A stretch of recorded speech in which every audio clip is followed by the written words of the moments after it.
What's up, guys? Time for a new series. We spent about $6,000 for this playbook with 12 playbooks within it. So, yeah. It's about time that I start getting the value out of this. I haven't really had that much time with the business growing and with everything I'm studying on my own and this YouTube channel and school. But I thought, all right, it's time to start making progress on Hormozi stuff. I've read $100 Million Offers like 4 times. Great book. Really, really, really has made me rethink business a lot. 100 Million Leads, I've never read fully, I don't believe. But I've read the paid ad section pretty thoroughly. We've done a series on that section within this YouTube channel. I have not started Money Models yet, and I don't own the Lost, I think it's called the Lost Book or Lost something. I have not done that either. So, and then there's a course along with each of the books. So I've done the $100 Million Offers book. I've done the Leads book for the paid ads. And I have not done Money Models, like I said. There's a lot to learn still. But there's this QR code on the side of the book. And I'm going to scan it now. It says 1 to scale, scan below. So hopefully there was a workshop that was associated with this playbook and our binder of playbooks.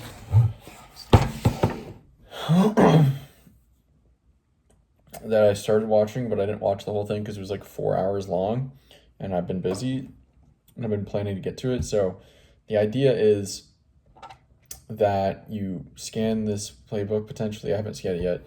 And then you watch the workshop on how to use this. And the idea is to find where your bottleneck is and then find the playbook for that bottleneck and then address the bottleneck with that playbook. So what I'm going to do right now is go ahead and scan this QR code, see what happens, and I'll be back to recall in a little bit.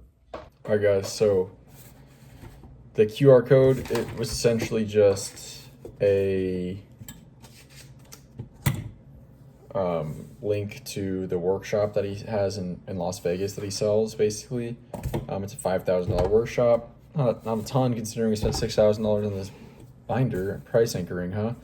Anyway, I don't think it's a bad idea to go. It is a big commitment, though.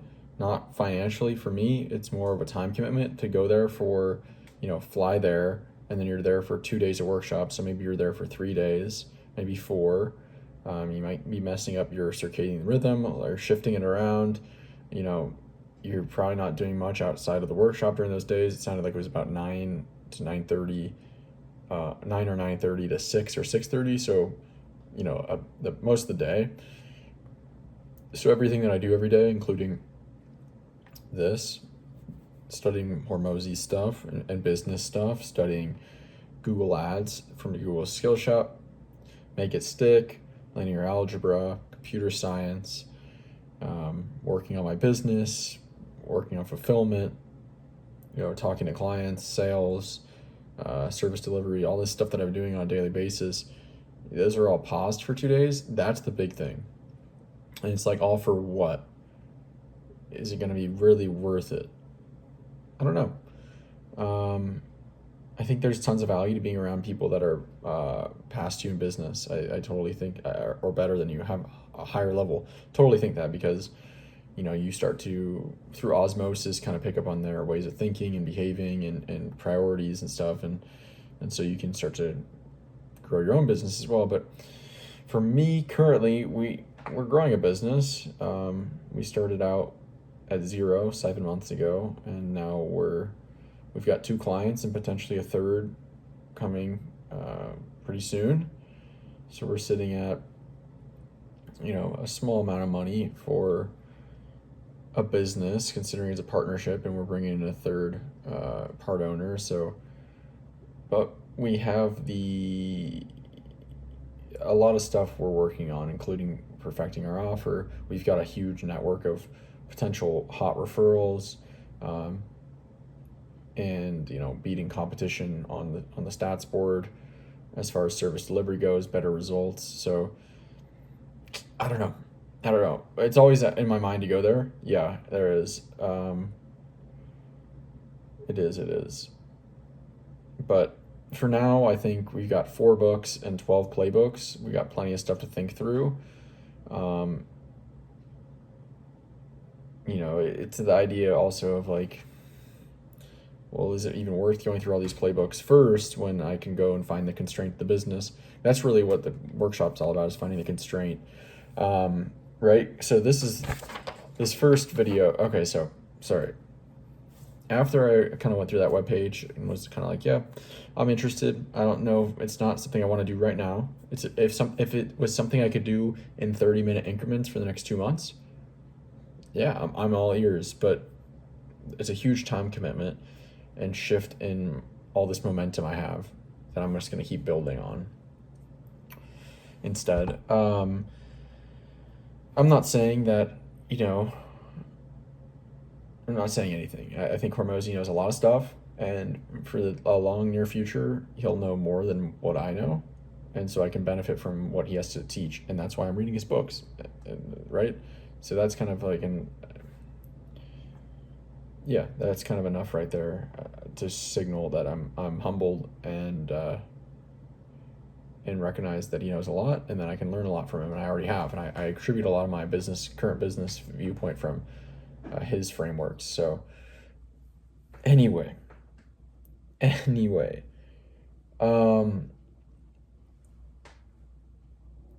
right, we're watching the workshop video. It's 4 hours and 25 minutes, so this will be a good chunk of my next foreseeable future, a couple weeks. It's called the virtual scaling implementation workshop, the virtual workshop, the $100 million scaling workshop, virtual scaling workshop. It's all about scaling. And so I think from what I watched today and what I watched on the live stream when this was live was when it comes to scaling a business, it's really all about constraints. If you think of, I learned this kind of visual from Charlie Morgan, but if you think of, revenue and clients and growth and cash flow, really cash flow is the life of the business. If you think cash flow is like a pipeline, right? Like a pipe that it flows through, wherever the bottleneck is, that's gonna like limit the flow to basically the rate of the bottleneck, right? So your biggest bottleneck is really what's preventing you from growing the business. Now, if you expand areas outside of the bottleneck, it's not completely worthless, because now you've got a lot more potential that if you fix this bottleneck, well, now the flow through can be way bigger. So I think, personally, the idea of there being one constraint, one bottleneck, yes, there is always going to be one constraint that's the smallest, right? But when you're starting out and your total pipe is micro and super small because your skills are tiny and your team is tiny and your experience is tiny, focusing on the smallest bottleneck, you might fix it within a day, right? So that's something to keep in mind, is like, yeah, there's always one constraint, but you might be able to fix the constraint in an early business in a day or less, because how small your whole pipe is and how small these constraints are. And sometimes not. Sometimes, it could take a lot longer, but I think at least when you're early, it's not super critical to just get the constraint, because the second you solve the current constraint, you're going to have a new constraint right away. And so maybe just, being holistic and trying to like increase your experience, increase your knowledge throughout the whole pipeline is not a huge waste. If you were doing a mathematical optimization problem, it would be focus on the smallest bottleneck until that thing is not the smallest bottleneck anymore. And then you switch over to the next bottleneck and clean that and expand that, and then go to the next one, expand that until, because then you can get more cash flow, which then you can reinvest into solving the constraints. So I think as far as scaling goes and this whole workshop goes, it's going to be about constraints, and leverage. And yeah, leverage, constraint. I think the biggest leverage is going to be fixing constraints. So I've said constraint about a million times, but that's because I think the general idea of scaling is constraints. If you focus on constraints and fix the constraints, you will grow. Okay? Yeah, and then just so far, otherwise, he said there's demand constraint and supply constraint. Demand constraint is that you don't have enough business. Supply constraint is you have enough business, you have a problem fulfilling it all. Right?